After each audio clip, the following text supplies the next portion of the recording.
Hi! Ngayon naman, ituturo ko sa inyo ang pagkuha ng value ng x and y gamit ang Desmos Graphing Calculator. Open natin ang ating Desmos.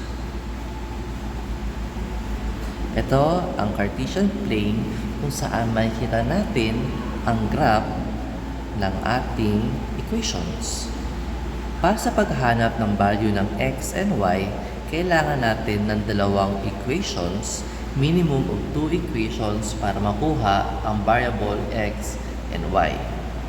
At alamin din natin ano ba ibig sabihin ng x and y sa dalawang equation na ito. Ito ang ating example. X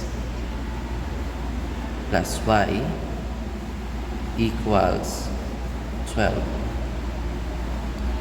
Para sa pangalawang equation, x minus y equal to 0. Ang kulay green ay ang graph para sa x plus y equal to 0 at ang purple na graph ay ang x minus y equal to 0.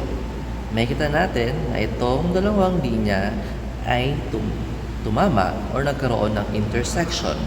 Pinutin natin ang intersection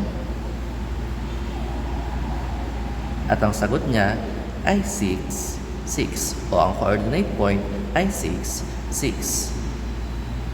Itong point ng intersection ng ating dalawang line, ito ang value ng x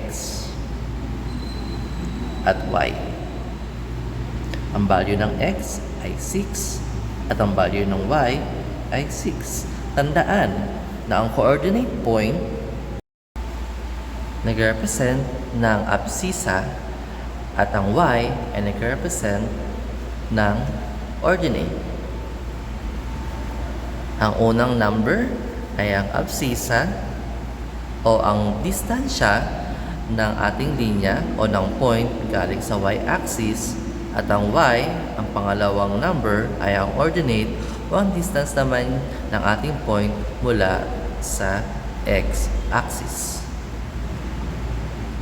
So itong paraan sa pagkuha ng value ng x and y or ang point kung saan nag-intersect ang dalawang equation gamit ang Desmos Graphing Calculator.